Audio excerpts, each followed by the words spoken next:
All right, guys, hi. Thank you for joining me here today. I'm Dorothy, your professional astrologer. So I want to talk about January for the month, but before I do that, I just want to let you know, if you haven't signed up for my email list, amongst the new people who go to my website, nhastrologer.com, and join my email list for my newsletter, of the new people who do that, I am picking 3 people every month for a 20-minute session free with me. So go to nhastrologer.com and sign up there if you would like to be part of that. And please don't forget to subscribe to this channel. I put up lots of videos every single month and you are notified when they are up. So let's get started. I want to talk about, for this month, 3 things, because otherwise these videos just get way too long. So I have 3 things that I've chosen out of the month, and there's always a ton more that I want to talk to you guys about in the general sense. So I'm going to give you that general information right now. And the second piece of each video will be where these things are going on and influencing you for each of your zodiac signs. I also like to pull an oracle card or 2. I might just do that too for each sign for the month of January. All right, so let me get started with what's going on here. So I got my notes in front of me. It's a big whiteboard. See? Talking about being authentic. Very important to be authentic right now. It's always important to be our true selves anyways. This is me. I'm not going to be anybody I'm not. When we live in our own authenticity, we live true to ourselves, you know, the energy, life just flows a whole lot better. And I know that just my own life experience has proven that to myself.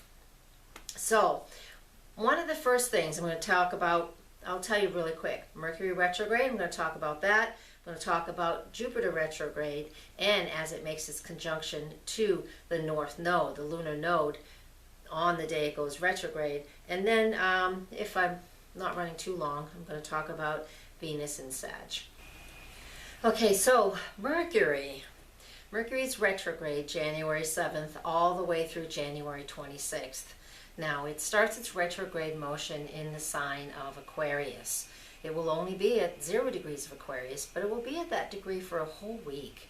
And so we're getting to start off a retrograde. Retrogrades, you know, the day that, especially Mercury or any planet, truly, when they go retrograde, the day that they're retrograde, and even the day that they're direct, they're at a standstill from our perspective here on this planet. And, you know, the energy of that just means that, what it means is nothing's moving. Nothing will move. It's stopped. It's like us when we're in our car, you know, there's that dead stop before we go the next direction.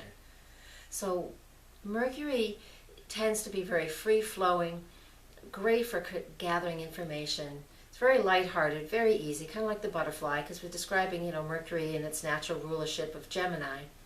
Now with it in Aquarius, as it goes retrograde, again being in 1 degree for a whole week as opposed to a single day like it usually is, lots of communication issues are just going to go hit a standstill. And whether this means that, whether it's communication and, you know, phones just go bad, computers go haywire for a little bit, or if we look at the other aspect of Mercury, transportation and movement. So wherever you live, there could be some weather. You know, I live in the northern hemisphere, so I'm looking at, you know, probably some bad weather that week, just that will keep us home a little more so we're not moving out and about as much, okay? So don't take this as the end of the world by any means, but there will definitely take this whole week, especially the first week of January, it'll take a little while for us to get rolling on what this Mercury energy is really wanting to produce. It's not going to produce much in Aquarius. What it will do when it moves into the sign of Capricorn, somewhere around the 10th, once it moves into the sign of Capricorn, like 29 degrees, 28, it's backing all the way up to 14 degrees of Capricorn, which is where those cardinal planets have been, you know, right around 13, 14, 15 degrees for months and years on end, right? And that tells me that we got some more cardinal cross, cardinal T-square things happening, and this is the case. So later in the month, this will take a little while, but on January 20th, Mercury makes a square aspect to Uranus, and then on the 22nd and the 30th, it conjuncts Pluto.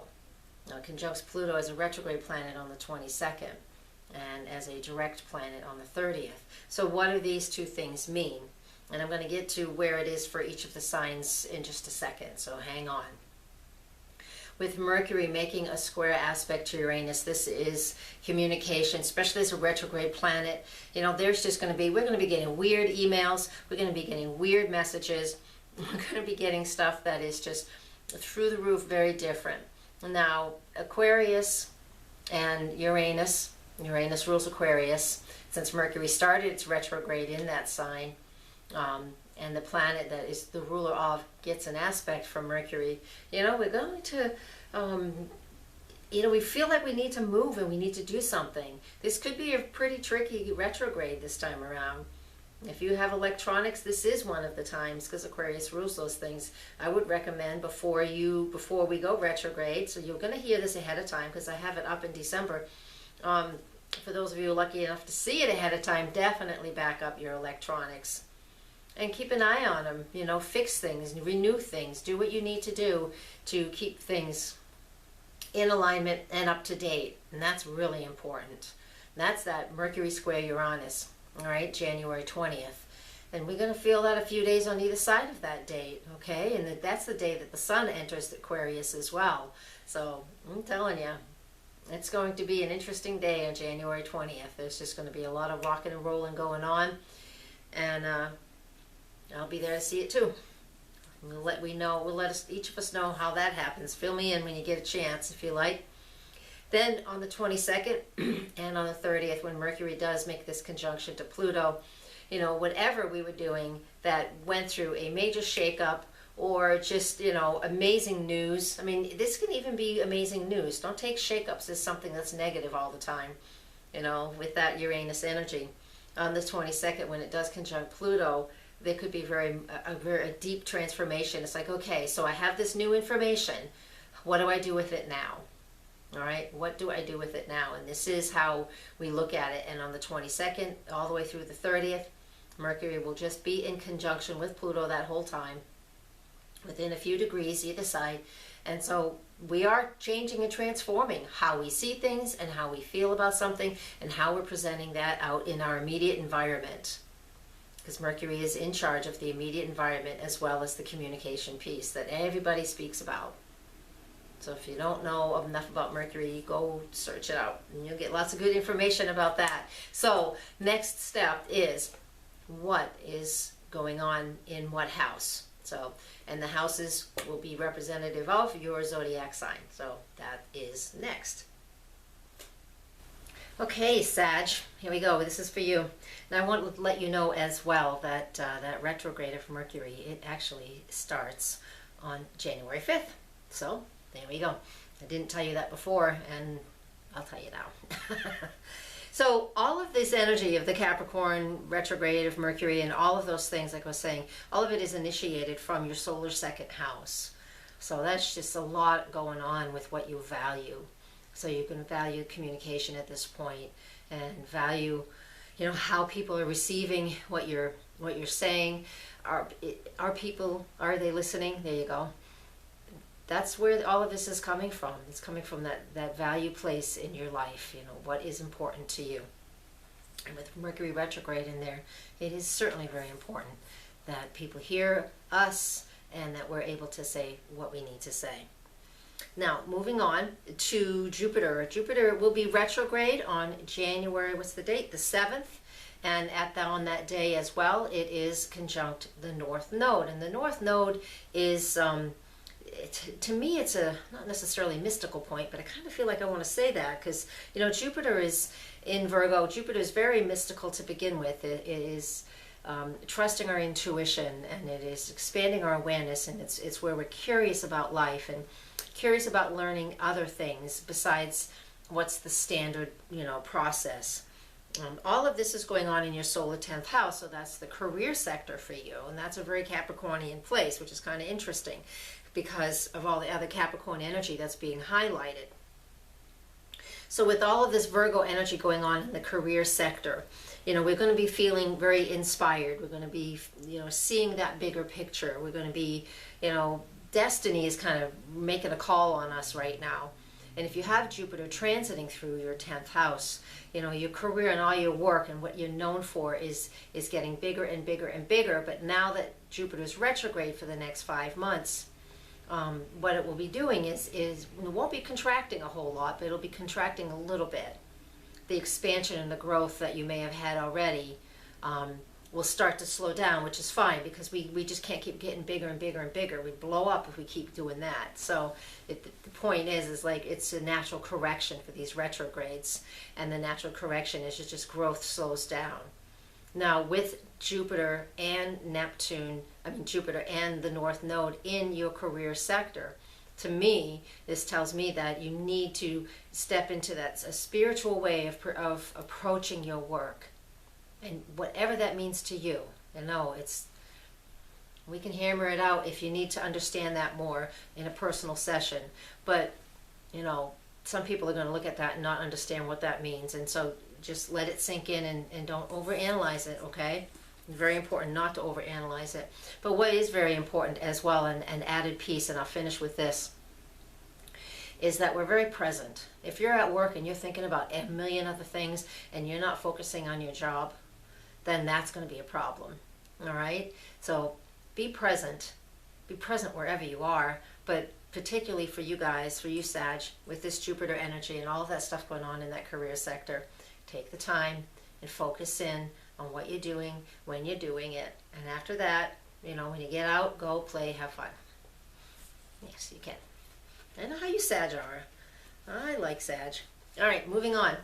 Hey, look at that. Venus is in Sag. Saturn's in Sag. So you guys are having your Saturn return if your sun sign is Sagittarius. Whether it's the first one or the second one. Some of us will have a third. But it's every 28 years, so we'll see. But whether it's your first one and you're stepping up to more responsibilities as an adult than you've ever had before, whether it's finally finishing school and stepping your career up, taking on a mortgage, taking on a family, getting married, things like that. Or you're on the second one and you're kind of shaving a lot of those excesses off so you can work smarter, not harder, semi-retire, things like that. With Venus in Sag, we know Sag, you know Sag, you're adventurous, you're fun. You want to go out, you want to explore, you want to learn, you don't want to stop moving, you just want to keep going. It's that fire mutable energy. Venus and Saturn will conjunct. So what can happen here is when we're out there enjoying life, having fun, using all that Venus energy in expressing ourselves in any way we possibly can, in love and what we value, you know, we might need to slow that down a little bit. If you're in a love relationship, the energy of this can definitely mean we're looking for a commitment. We can do it through our heart space and ask for a commitment, and that works out well. Or if we're committed to somebody and we're not feeling like we need to be there, out of fear we might stay. Or we might want to commit to somebody that we really know we shouldn't, out of fear of being alone. That's Saturn. Saturn can bring up some fear at times if we're not staying in our own heart space, if we're not staying in our own presence. And that's so important for us to do. So take the energy of this Venus and this Saturn in your sign and use it to your advantage. All right? So I also picked a couple cards, and what are they? Oh, bummer. No. Sorry. The card I picked first off is the sacral chakra. And the sacral chakra, you can see that one right there. There you go. That's the second chakra. And that represents a little bit of fear. So Saturn is coming to the forefront with this one, okay? Because nothing else I've spoken about will create a whole lot of fear, except for Saturn. So when the sacral chakra comes up, the second chakra, it's right behind the belly button, if you don't know. And the color is orange. And what we do is we just sit there and we just put our hands on that, and you just think about it, and you just think about, you know, there's a lot of the fear emanates from there when we don't feel secure. And that's a lot of Saturn energy as well. So address that to see what the problem is. And the next card that I came up with and is called actually emotional loss. And so that's pretty much most likely the answer. This isn't going to be true for every Sag out there, of course. But if we're feeling sad and we're feeling lost, and when this Venus and Saturn come together once a year, as they are in this point in the year, we're looking at an emotional loss and the fear of being in a commitment because of emotional loss from the past. So take that knowledge and work with it. You could see on that one card, or maybe you couldn't, that there's a nautilus shell in there, and it just goes all the way around to the heart, and it's a green card, and that it goes right into that heart. So we can just take the energy of that, and the healing piece of that emotional loss card is that we love ourselves and treat ourselves well. And when we're sad, we know we're sad, and we express it, but not too awful long. I mean, we can't become it. That creates depression. So, Sag, you guys are fun. You're upbeat. You're fun. Have some fun. Enjoy this. And take things one step at a time. Just don't do anything out of fear. All right? Okay. Come to my website, nhastrologer.com. I got forecasts there. These forecasts. Private sessions. Private tutoring, mentoring. Come and see me there and share. And share this channel and subscribe. Thank you. Lots of love. Thank you. Namaste.